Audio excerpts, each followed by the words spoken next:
سب سے قابل علماء کرام سے زیادہ جانتے ہوں گے ہمیں کن چیزوں کی ضرورت ہے. یقیناً مفتی بلال صاحب میں ان کو نہیں جانتا، لیکن ان کا انتصاب، ان کی نسبت جب خانقاہ رحمانی منگیر کی طرف ہوئی میں سمجھ گیا یقیناً وہ قابل علماء کرام ہوں گے. اے مسلمانوں، اے غیور نوجوانوں، اس جلسے کا مقصد صرف دینی بات لوگوں تک پہنچانا ہے، اسلام کو لوگوں تک پہنچانا ہے، شریعت کو لوگوں تک پہنچانا ہے. ہمارے درمیان ایسی باتیں ہونی چاہیے جس پر عمل کر کے جہاں بھی ہم کامیاب ہو جائیں اور آخرت میں بھی ہمارا لیے نجات کا ذریعہ بن جائے.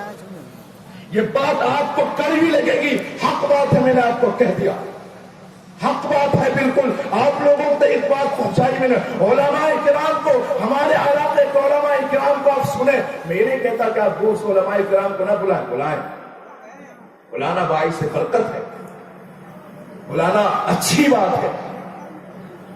یہ 4 بجے کون سی باتیں ہم کو بول کون کیا کہا جائے گا؟ ہماری سمجھ میں باتیں کیا ہے؟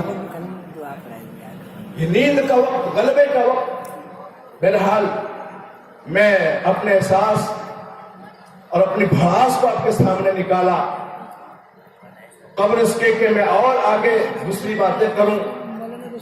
میں اہل بہوا کو مبارکباد پیش کرتا ہوں کہ ماشاءاللہ آپ کے یہاں 34 بچے حافظ قرآن ہوئے ہیں. جن لوگوں نے محنت کی، حافظ شریف صاحب، حافظ ریحان صاحب، مولانا عبدالعزیز صاحب، قاری کرام صاحب اور بھی دیگر حضرات، اللہ ان کو بھی مبارک، اللہ ان کو بھی، ان کے لیے بھی دارین کی سعادت نصیب فرمائے.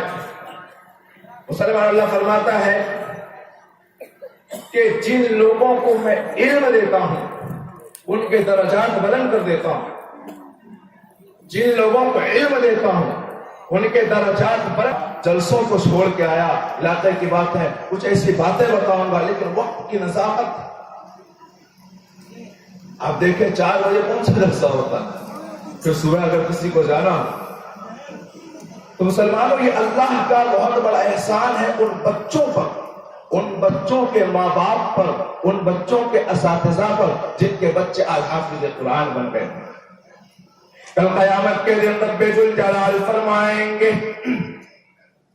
اللہ فرمائیں گے ان بچوں سے کہ بیٹا تو حافظ قرآن دوا میں بنا تھا، ادھر آجا، تجھے تو جنت کا اعلیٰ مقام ملے گا. تمہارے حافظ اکرام صاحب کہاں چلے گئے؟ حافظ شریف صاحب کو بھی ادھر بلا لو، حافظ ریحان کو ادھر بلا لو، مولانا عبدالعزیز کو بھی ادھر بلا لو. اللہ تبارک و تعالیٰ ان بچوں سے، ان 34 بچوں سے کہیں گے، رب ذوالجلال کی طرف یہ بچے دیکھیں گے، اے اللہ تو میرے استاذ کو کیوں بلا رہا؟ کہا ان اساتذہ کو بھی میں ایسی دولت عطا فرماؤں گا، ایسی دولت عطا فرماؤں گا کہ دنیا میں اس سے بڑی دولت کوئی نہیں ہو سکتی.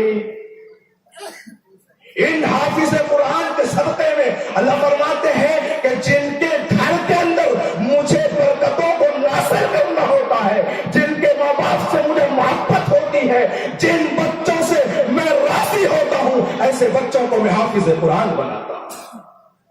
جن بچوں سے میں راضی ہوتا ہوں، جو بچہ مجھے پسند ہوتا ہے، وہ بچہ حافظ قرآن بنتا ہے. کیسے مثال دے کے میں آپ کو بات سمجھاتا ہوں. میں کسی کا نام ایڈریس پتہ نہیں بتاؤں گا آپ کو.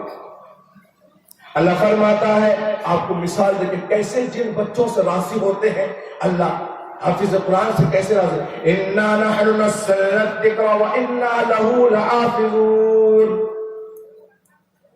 اللہ فرماتے ہیں کہ ہم نے قرآن کو نازل کیا اور قرآن کی حفاظت بھی ہم کریں گے. ہم نے قرآن کو نازل کیا اور قرآن کی حفاظت بھی میری ذمہ داری ہے. کیا اللہ تبارک و تعالیٰ خود آئیں گے قرآن کو نازل کرنے کے لیے، حفاظت کرنے کے لیے؟ نہیں. اللہ نے اسباب اور ذریعے کے طور پر اللہ تبارک و تعالیٰ